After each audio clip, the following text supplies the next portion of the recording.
Nossa intenção é que você transforme tudo o que eu falo na prática do seu dia a dia.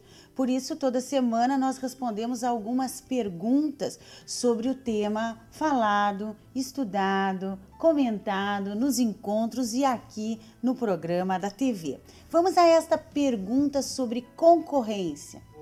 O real efeito de um grupo de empresas como é o supermercado, que por comprar em grande quantidade tem um preço especial, menor, e um armazém que compra em menor quantidade e o produto lhe custa mais caro.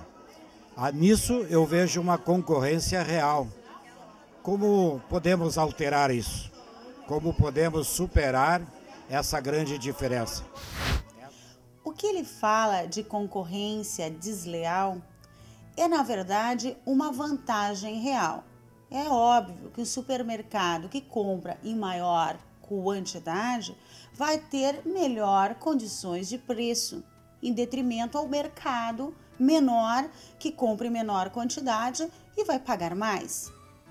Porém, veja bem, o dono do mercado menor tem duas opções.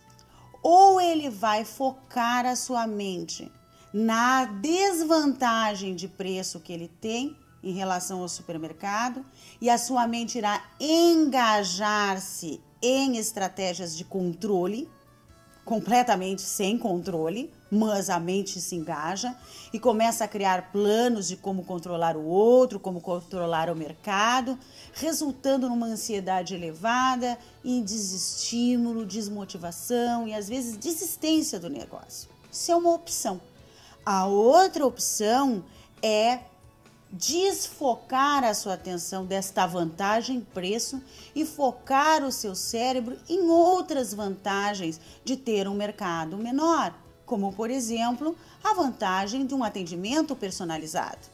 Se eu foco o meu cérebro em outras vantagens e não na concorrência, o que acontece comigo? Eu mantenho a minha mente limpa e criativa. Foco na vantagem de um atendimento personalizado, fico tranquilo, penso o tempo inteiro sobre isso e naturalmente eu começo a criar ideias de marketing, de atendimento, para que isso se torne também uma vantagem real em relação aos grandes supermercados. Essa é a maneira de enfrentar a vida, a venda, a concorrência e as negociações.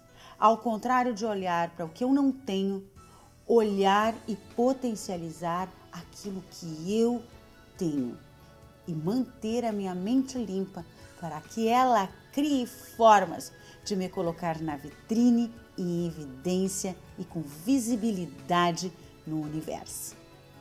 Agora vamos para a nossa segunda pergunta, que ela fecha muito bem com a ideia sobre o mito de que o mercado dita as regras.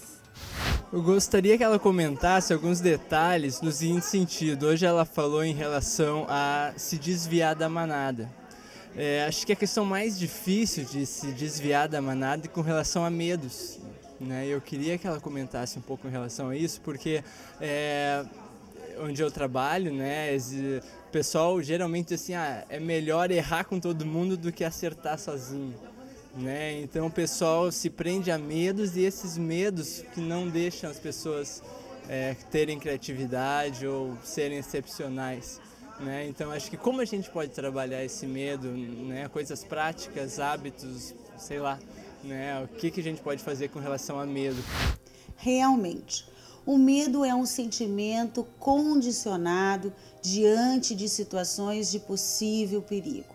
Nós somos condicionados, ou seja, nós seres humanos aprendemos a nos proteger através do medo. Agora a minha pergunta é: será que o medo realmente protege ou desprotege?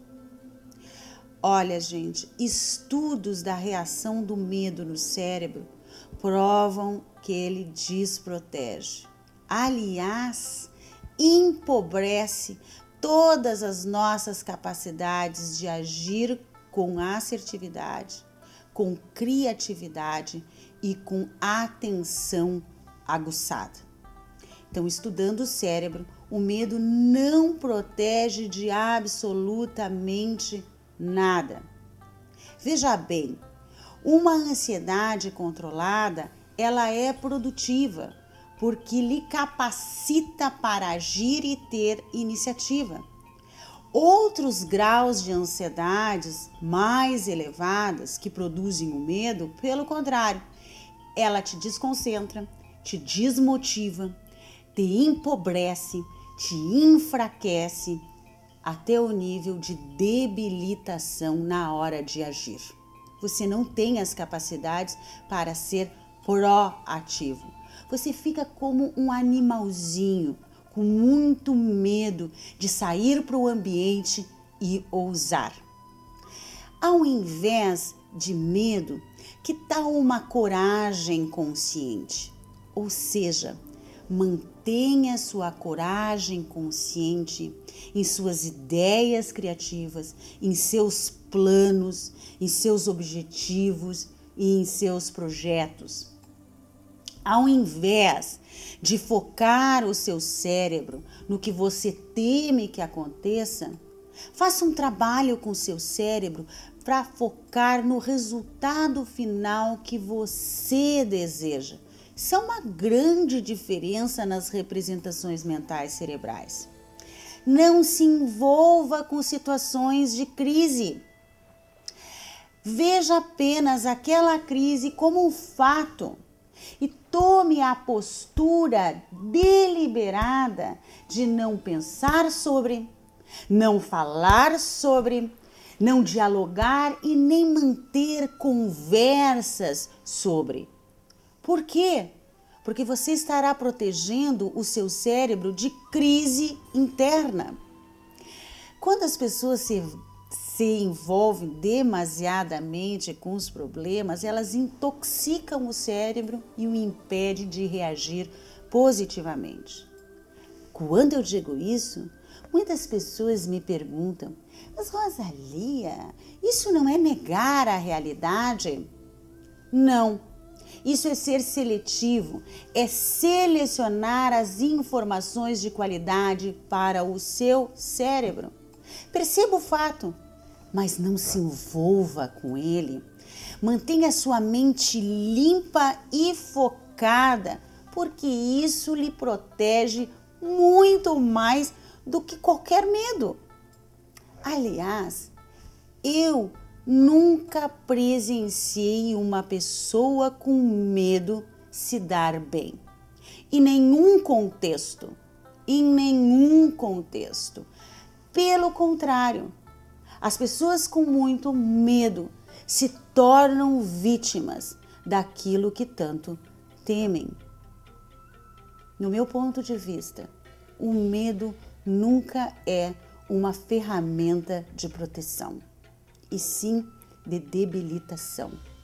Manter a mente criativa, o cérebro focado no que você quer, o levará lá com muito mais facilidade e eficiência.